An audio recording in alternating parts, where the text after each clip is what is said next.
হামলা হয়েছে। আওয়ামী লীগের সময়েও এরকম ন্যাক্কারজনক হামলা হয়নি। সেনাবাহিনী বুটা দিয়ে আওয়ামী লীগের সময় আমাদের পিটায়নি, নুরুল হক নূরকে পিটায়নি। আমাদের কার্যালয়ের মধ্যে ঢুকে পুলিশ সেনাবাহিনী কেউ কখনোই সাহস করে নাই, কেউ কখনোই সাহস করে নাই। আজকে আমাদের কার্যালয়ের মধ্যে সেনাবাহিনী পুলিশ বাহিনী ঢুকেছে, আমাদেরকে বুট জুতা দিয়ে পিটিয়েছে, পাড়াইছে এবং লাঠি দিয়ে আমাদেরকে ব্যাপকভাবে আহত করেছে। নুরুল হক নূরের নাক ফেটে গেছে, তার চোখে আঘাত লেগেছে, তার বুকে আঘাত লেগেছে, তার মাথা ফেটে গেছে। তিনি এখন মুমূর্ষু অবস্থায়, তিনি বাঁচবেন কি মারা যাবেন আমি জানি না। তার এই মুহূর্তে খেঁচুনি ওঠা শুরু হয়েছে, যে কারণে ইসলামী ব্যাংক হাসপাতাল থেকে তাকে ঢাকা মেডিকেলে নিয়ে যাওয়া হয়েছে। আমরা এখন ঢাকা মেডিকেলে যাচ্ছি এবং আমরা স্পষ্টভাবে বলতে চাই, আজকের ঘটনায় পুলিশ বলেন, সেনাবাহিনী বলেন, যারা জড়িত, যারা আমাদের উপর হামলা করেছে, তার স্পষ্ট ভিডিও ফুটেজ রয়েছে। এই হামলাকারীদের চিহ্নিত করে অবশ্যই শাস্তির মুখোমুখি করতে হবে। এই জাপার কাঁধে ভর করে আপা বাংলাদেশে ফিরে আসবে, আওয়ামী লীগ নির্বাচনে অংশ নেবে এবং আমরা গণঅভ্যুত্থানের শক্তি আমরা চেয়ে চেয়ে দেখবো। আজকে জামাত ইসলাম এসেছে, বিএনপির নেতাকর্মীরা ফোন দিয়েছে, তারাও আসবে, এনসিপির নেতাকর্মীরা এসেছে। গণঅভ্যুত্থানের সমস্ত শক্তিকে বলতে চাই, এই আওয়ামী লীগ এবং একই সাথে জাতীয় পার্টির বিরুদ্ধে, 14 দলের বিরুদ্ধে আপনারা সোচ্চার হন। আজকে আমরা নিজেদের মধ্যে কামড়াকামড়ি, আজকে আমরা নিজেদের মধ্যে ক্ষমতার দ্বন্দ্বে আজকে একজন আরেকজনের বিরুদ্ধে বলছি, কিন্তু দেখেন আমাদের এই বিভাজনের সুযোগে আওয়ামী লীগ এবং জাপা কতটা শক্তিশালী হয়েছে। সুতরাং এই আজকের হামলার পরে প্রত্যেকটা দলকে বলবো, আপনারা প্রতিবাদ করেন, আমাদেরকে এক থাকতে হবে। আমরা এক থেকে যেমনি ভাবে আওয়ামী লীগের পতন ঘটিয়েছি, ঠিক একইভাবে এক থেকে এই ফেসিবাদের পতন ঘটতে হবে।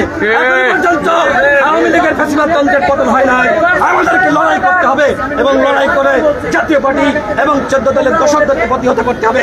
প্রশাসনের মধ্যে যারা আওয়ামী লীগের দোসর রয়েছে, যারা ফেসিবাদের শক্তি রয়েছে, তাদেরকে উৎখাত করতে হবে। সর্বশেষ বলবো, নুরুল হক নূরের উপর, আমার উপরে, আমাদের উপরে, আমাদের শতাধিক নেতাকর্মীর উপরে যে হামলা হয়েছে, সেই হামলার বিচার করতে হবে। সেনাপ্রধানকে বলবো, যারা এই হামলার সাথে জড়িত তাদেরকে আপনি শাস্তি দিবেন কি দিবেন না, সেটি আপনার কাছ থেকে আমরা শুনতে চাই, আপনার মুখ থেকে আমরা জানতে চাই। সেনাবাহিনীর ঊর্ধ্বতন পর্যায় থেকে আমাদের সাথে যোগাযোগ করা হয়েছে, পুলিশের ঊর্ধ্বতন পর্যায় থেকে যোগাযোগ করা হয়েছে, সরকারের ঊর্ধ্বতন পর্যায় থেকে উপদেষ্টারা যোগাযোগ করেছেন। আমরা স্পষ্টভাবে বলেছি, আওয়ামী লীগের পতন হয়েছে, জাপা কোনোভাবে বাংলাদেশের রাজনীতি করতে পারবে না। আমাদের যে রাজনৈতিক কর্মসূচি, এই কর্মসূচি যতক্ষণ না পর্যন্ত জাতীয় পার্টিকে নিষিদ্ধ করা হচ্ছে, তার আগ পর্যন্ত চলবে। আমি আসলে খুবই ভাই, জাতীয় পার্টির উপর ভর করে কি আওয়ামী লীগ ফিরবে? 11:30টায় ঢাকা মেডিকেলের সামনে সাংবাদিক বন্ধুগণ, জামায়াতে মহানগরীর আমির এসেছেন, একটু পর উনি কথা বলবেন। রাশেদ ভাই বলে শেষ হওয়ার পর মহানগরীর আমির এসেছেন খোঁজখবর নেওয়ার জন্য। আমরা 11:30টায় করবো, আপনারা ওইখানে আছে 11:30টায়।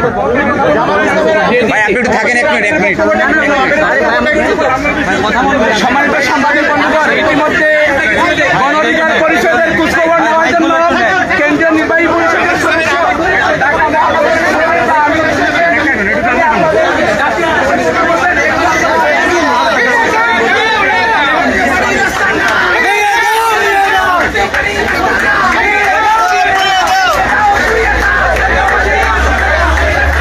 দর্শক, নূরের উপরে হামলার বিচার চেয়ে গণ অধিকার পরিষদের রাশেদ খান যা বলেছেন সেটি আসলে শোনানোর চেষ্টা করেছি এবং আমরা দেখতে পাচ্ছি জামায়াতের নেতৃবৃন্দরা ইসলামী ব্যাংক সেন্ট্রাল হসপিটালের সামনে এসছেন। আপনি ইয়াতে টিসিতে চলে যান।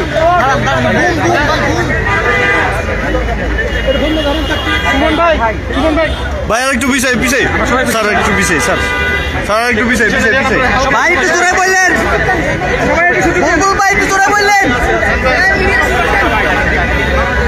আর বুলবুল ভাই জোরে বললেন, জোরে।